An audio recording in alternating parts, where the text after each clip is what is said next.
everybody, and welcome to another episode of the Wrestling Report, where I talk nothing but my passion, and that's wrestling. We have kicked off Night 1 Summerslam with Liv Morgan and Io Sky in a Women's World Championship Classic. Many people, including myself, are saying that, and the match absolutely delivered. Liv Morgan hasn't defended her title in, I think, 100 days. I think that was the narrative going into this match. And, you know, the WWE are obviously really feeding into the fact that the fans are not, particularly fond of champions who don't defend their titles. But, we were all shown that Liv Morgan still is a great professional wrestler and a great champion if she defends the title more. I just think that's the only thing that's kind of holding her back from her claim of being one of the greatest of all time, right? I don't know. But Io Sky, I mean, she delivered a great showing. Judgment Day got involved as usual. I thought for sure that Stephanie Vaquer would have shown up, or Rhea Ripley for that matter. I thought for sure somebody was going to show up in this match, but nobody did. Nobody did, and Io Sky is defeated, right? Now, Io could pull an Oba Femi and go, hey, Liv, we're 1-1. I want a third match, and then maybe that'll crown a new champion in Io Sky. But for the time being, WWE is cool with Liv Morgan being where she is. And, I just need storylines to be cool and good. And, I don't care how long she holds it for, as long as, it's good storytelling. But we'll have to see what happens with that, because now Raquel is the Women's Intercontinental Champion. Congratulations to her. Yeah, I don't know what'll end up happening with that, but Liv Morgan defeats Io Sky for the championship. She retains, and who knows when her next defense will be. So we got a 6-man tag then with LA Knight, Solo Sikoa, and Royce Keys versus the Bloodline, which consists of the Usos and Jacob Fatu. 6-man tag action. I really enjoyed this match. This match was a lot of fun. I was worried the whole time that the Bloodline was going to get a victory, but they didn't. They did not. I think one highlight, truthfully, of this match was Solo Sikoa. I think over the last few weeks, and the commentators have said the same thing, but Solo Sikoa has really come into his own. He has developed a personality that is infectious and that people can get behind. He's quickly becoming popular amongst the fans. And this is something I think Solo's always been capable of. But, when he first debuted on the main roster, he was Roman's lackey. And now, he's obviously grown from that. And now he's on his own. He's not having any MFTs, and he's defying Roman in the Bloodline. So, I mean, his journey has been fun to watch, and he definitely was the MVP of this thing. Having Jey Uso's yeet go on, having it run back in the middle of the match, hitting the suck it chants. I mean, it's just great. Solo was on one that night. But ultimately, who got the pinfall in this thing was LA Knight himself. I keep getting surprised with the WWE. He won a major match at WrestleMania, and now he's won a major match at SummerSlam. So one tends to think if he's managed to do both of those things, then I think it's time to think about a world title match, no? Obviously, this night leaves a lot of questions as to who's getting who for a world title. I just know LA Knight will always be in the conversation. It doesn't mean he'll ever get one, but, he's always going to be in the conversation. Great 6-man tag team. Royce Keys showed up and showed out. I don't know what they're necessarily going to do with him after this. Maybe Jacob Fatu. I think there's more story to tell with that. I don't know. We'll see, right? But great win for those 3 guys. The Bloodline, I mean, the Usos don't need this win. Jacob Fatu certainly doesn't need this win. I don't know. I feel like the Bloodline's going to have their time in the sun eventually. It's only a matter of time. But good stuff. Good stuff overall. And then we get to Gunther and Nick Aldis. Oh, man. For Nick Aldis, this is the first match we've seen him in since he signed with the company. And my God, he still has it. The fans chanted for him. You still got it. You still got it. And he showed all throughout that match that he still has it. And fans, I'm sure, including myself, would love to see him in other matches in the future. Because I don't think one match is enough for me. And I don't think the fans feel the same way either. So ultimately, Nick Aldis put on a great match, great showing back in the WWE. But Gunther ultimately does what he does on these big shows, and he puts guys to sleep. And that's what happened with Nick Aldis. Nick Aldis taps out, Gunther wins. But here's what was interesting, and is what leaves everything open, as WWE likes to do. Nick Aldis' wife, Mickie James, was out there in the ring. This was my first-time knowledge. I didn't even know Mickie James is married to Nick Aldis. I didn't even know that. Like, that's pretty cool, actually. I didn't even know. Yeah, his kid was out there with him, and they had a family moment. And I don't know if that'll be it for Nick Aldis. I know that he was reinstated as SmackDown GM by the end of the night, so as far as we know, and as far as we have it set up, Nick Aldis is going to be on back to the general manager side of things, but I don't think that ever leaves an in-ring comeback in question. I think what he did with Gunther showed that he can, that maybe one will come down the line with a good storyline. I don't know. We'll see. Like this one, Ultimately, a great showing by Aldis, and Gunther's going to do what Gunther does. Maybe he's killed another career. Who knows? He's already killed 3. I mean, damn. We then get to the other 6-tag match of the night, and that's the Fatal Influence and the Bella Twins and Paige. Fatal Influence picked up the win here, which they needed to win. They needed to win if you want to establish them as the next big deal in the women's division in the WWE. Defeat 3 legends of the game. I mean, getting over, right? Fatal Influence has got everything that it takes to move on and move up in this industry. It's only a matter of time before JC Jane wins a world title. Given that she's the leader of the faction and everything, I don't know. We'll have to see what goes on with Fatal Influence. But I'm excited to see that for them. They needed a big win like that to, help boost their cred going forward. But at the end, and I called this, Nikki Bella turned heel on Paige. But not only did Nikki Bella turn heel on Paige, her sister Brie also turned heel on Paige.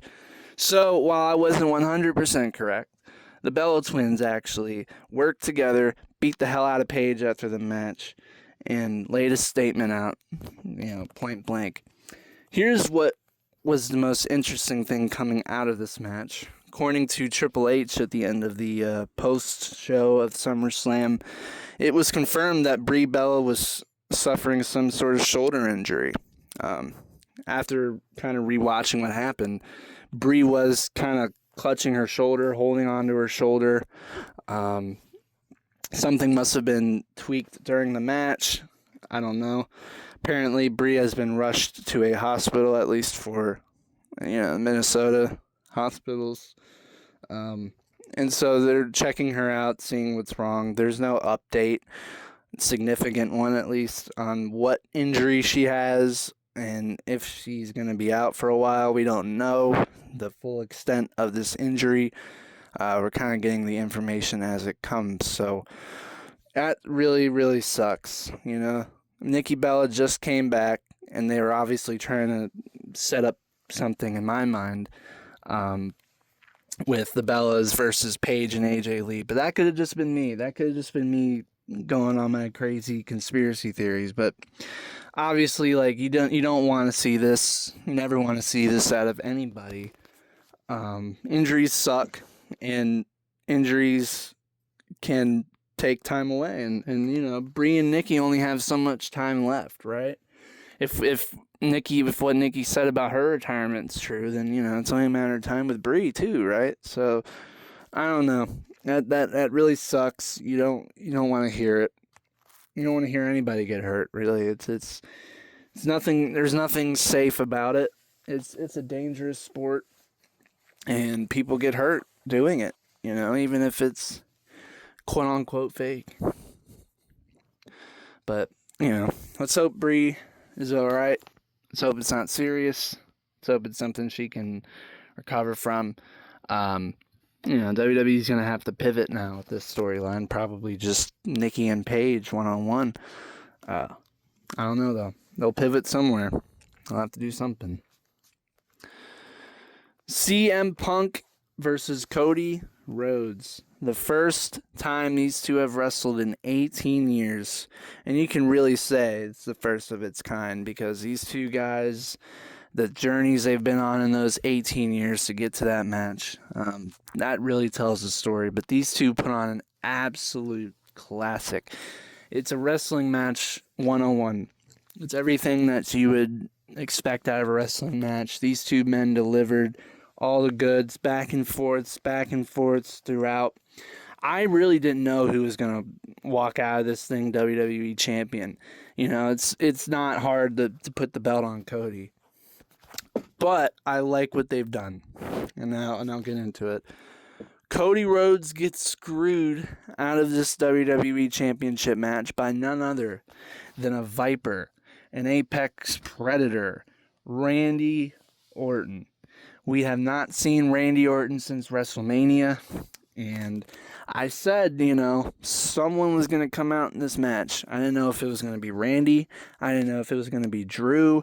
I didn't know if it was going to be like Kevin Owens, but it was Randy Orton. And Randy Orton still has a score to settle with Cody Rhodes, and he wants that score settled. And he made that point known.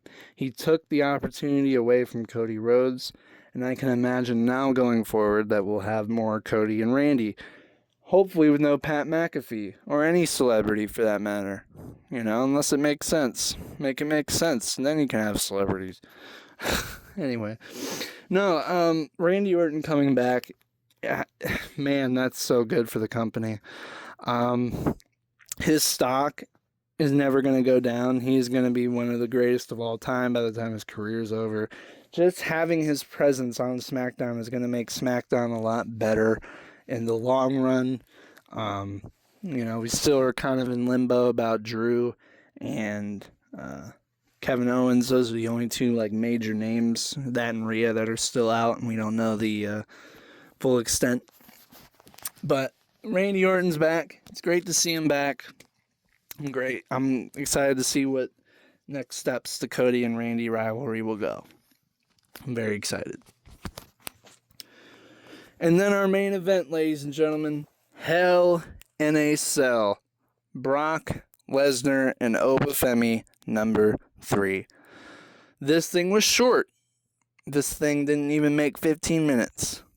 But if you've watched any kind of Brock match from the last decade, you'd know that Brock Lesnar does not put on 30-minute classics. He has never put on 30-minute classics. He's just not that kind of guy. He's not that kind of wrestler. He's not that kind of performer. And so when Brock has his matches go the way they do, every second in them feels impactful, feels important, feels like we're 1 minute away from the finish, or maybe 2 minutes away from the finish. But ultimately, Brock and Oba 3 was probably a little bit overhyped on my end.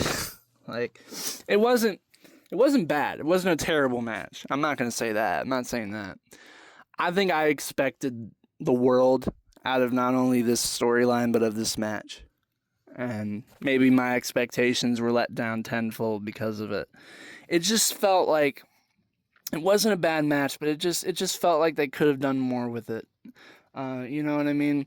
The one thing I'll say, I love the fact that Brock hits a tombstone on Oba referencing The Undertaker and the history they've had, and the fact that the last time Brock was in a cell, I think, was with Undertaker. So, I mean, that kind of hint, that nod, that was awesome.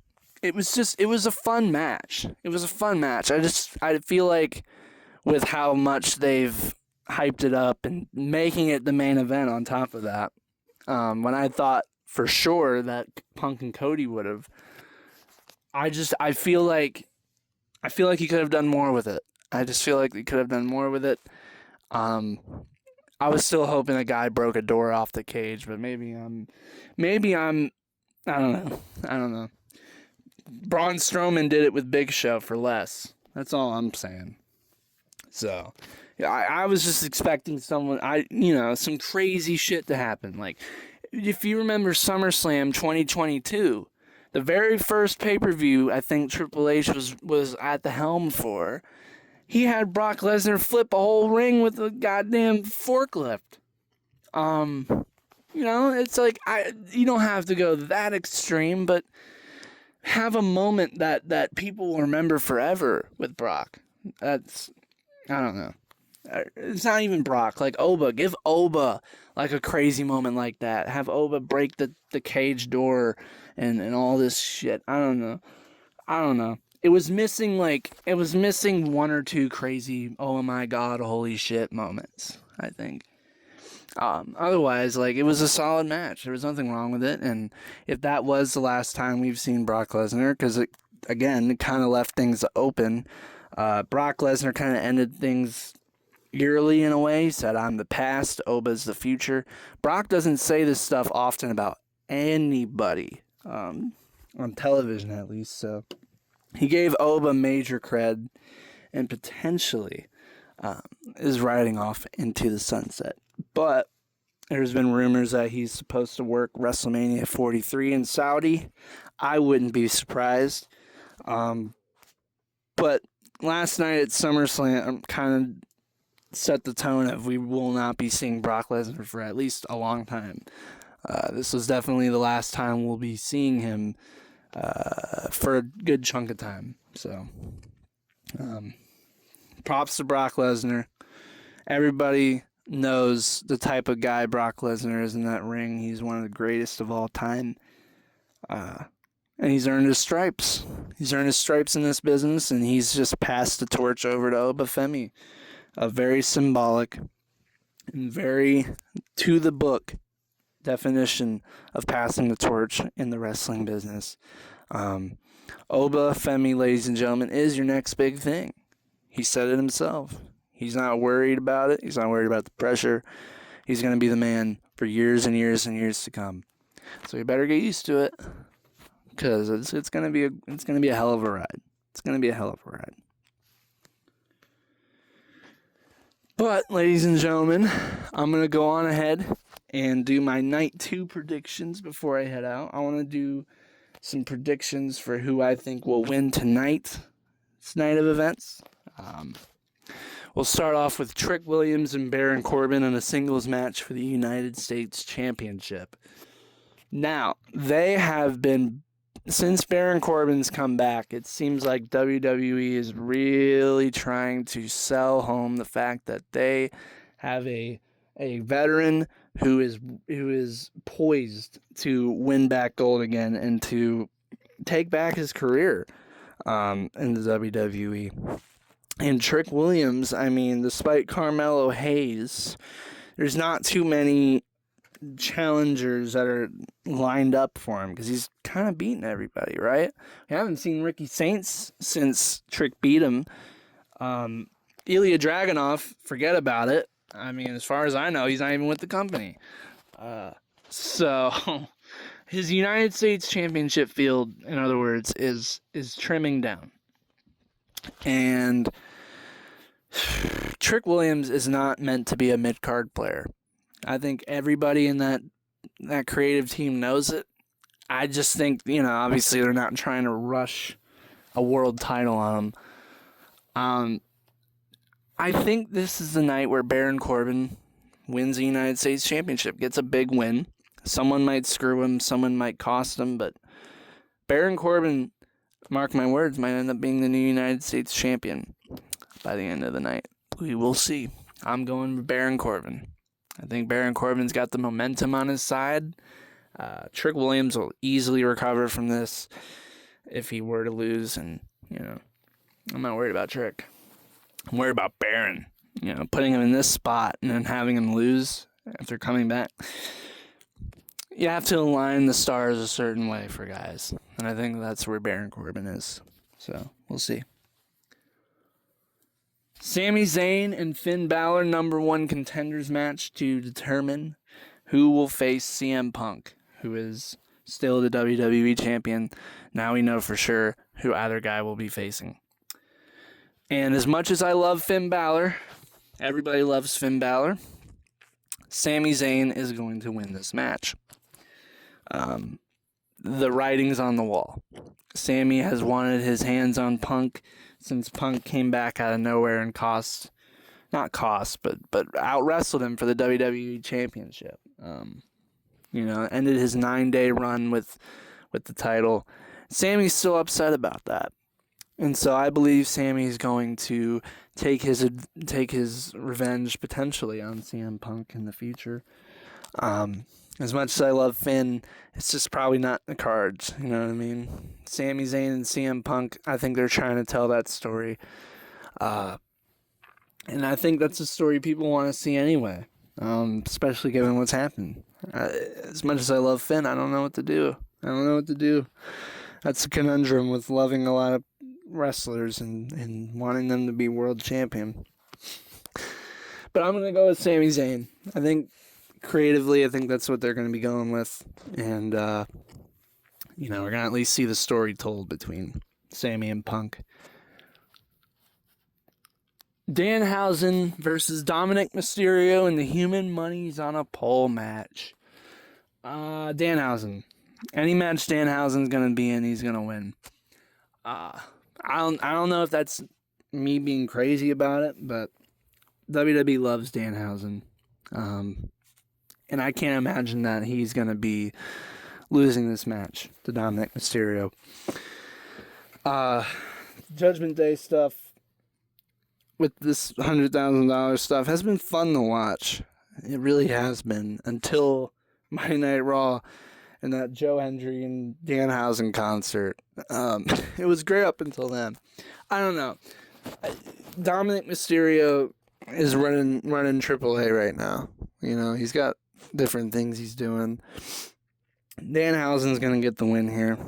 And, they're going to think that he's going to be over. And chances are he will be going forward. I just hope that concert didn't kill his momentum in the dirt. Because I think he needs more than that. We got a 5-woman ladder match for the interim women's championship. We got Tiffy Stratton, Jade Cargill, Chelsea Green, Charlotte Flair, and Lash Legend. Now, let's play process of elimination. Tiffany Stratton is the current women's U.S. champion. That's not happening. Very rarely do they pull double champs just because. Jade Cargill, that is number 1 to me. I feel like Jade Cargill is going to win this whole thing. We're going to keep the Jade and Rhea situation going. Because ultimately the winner of this thing is going to face Rhea Ripley down the line. I don't know when the hell she's coming back, but the point is, whoever wins this ladder match is going to get a shot. I just think Jade Cargill creatively, makes the most sense. Doesn't mean it's the popular vote, but ultimately, they've already told Jade and Rhea, and they probably want to keep telling Jade and Rhea. But I don't know. Chelsea Green, where do we start with Chelsea Green? I would love Chelsea Green to win a title, but it's not going to happen. She's going to be the fan favorite going into the match, and yet she won't win it. It's so funny. Triple H said on the post show, if you're over with the crowd, we're going to make sure you get that spot, that push. Where's Chelsea's push? I don't know. She's not winning this goddamn ladder match. As much as I love Chelsea Green, she's not winning this thing. Charlotte Flair. This is who I personally would like to win. I would love for Charlotte Flair to win because I'd love to see the Rhea Ripley and Charlotte Flair saga continue. That's a lot longer than the Rhea and Jade one match that they had at WrestleMania. There's so much more story to tell between the two of them since the last time they've wrestled and now. There's just so much there. And there's so much, it's like one of the greatest rivalries of the women's division in history. If they do another one. And that's why I'm thinking, like, Charlotte could end up going all the way. Lash Legend, she looked impressive over Julia on SmackDown. I'm surprised Julia got squashed in it. That shows you really how they feel about her. But ultimately, Lash isn't going to do what's necessary either. She's still young to the game. She's still, I don't know. She's still with Nia Jax. That's a big part of it. Eventually, she'll have to break free from Nia Jax if she wants to really go for that singles gold. So, yeah, I mean, Lash's time will come. I definitely believe that. I think WWE likes Lash, to my knowledge. So it'll happen in time. But to me, it's either going to be Charlotte Flair or Jade Cargill going to face Rhea Ripley. We will see. Either way, it's going to be interesting, no doubt about it. Penta and Chad Gable for the Intercontinental Championship. If Gable loses, we riot. This is without question a no-brainer for me. I love Penta. Penta is very entertaining. He's very fun to watch. But man, Chad Gable has had one of the better stories of the year.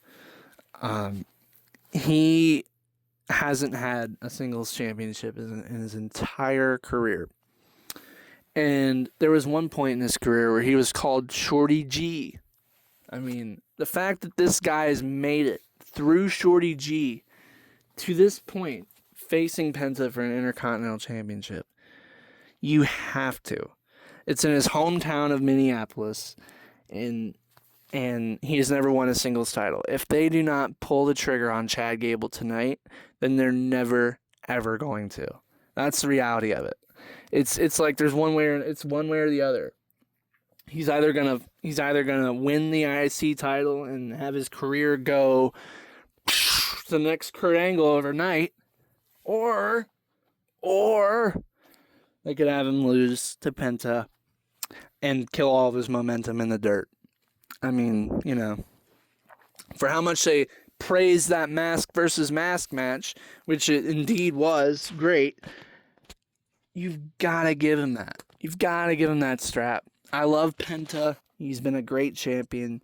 It's time for Chad Gable. And that's all there is to it. I think everybody agrees. Then the main event. Roman Reigns and Seth Rollins for the last time, potentially. Man, if I told you I knew who was going to win this thing with a bullet, I'd be lying. I don't think WWE's ready to give anyone else the title right now. I know that sounds familiar, and it sounds like we could be in another 4 years of Roman Reigns. I don't think we'll have that. But I don't think his run ends tonight. As much as I love Seth Rollins, he has gotten most of the wins most of the time. I can imagine WWE's going to want to give Roman one big one. If it's going to be, you know, the last time. Seth has been saying for weeks how Roman hasn't been able to beat him when it matters. That's been the major story on Seth's part. And something tells me WWE's going to want to give Roman that big win when it matters. And beat Seth Rollins and, you know, cement himself as one of the greatest of all time. You know. And that's what he has the opportunity to do. Then again, Seth Rollins could also become World Heavyweight Champion and shift everything as we know it. Giving guys like Braun Breaker potentially an opportunity at it. But the Bloodline's already lost once at this pay-per-view. And I doubt they're going to lose twice. The Usos and Fatu didn't get the win. I can't imagine Roman Reigns is going to let that slide. So I believe Roman Reigns will end up retaining the World Heavyweight Championship. I believe the reign of the OTC will continue. And that'll be that, man. Believe that. But all right, ladies and gentlemen, that is it for night 1 of SummerSlam. Very interesting stuff. I actually, it wasn't bad. I enjoyed it. It wasn't terrible. Could have been worse, but it wasn't bad. So, excited to see what night 2 has to say. But ladies and gentlemen, thank you very much. Very, very, very much. You've just surpassed 50 subscribers, and I appreciate it. And I'll see you all next time, baby. Woo!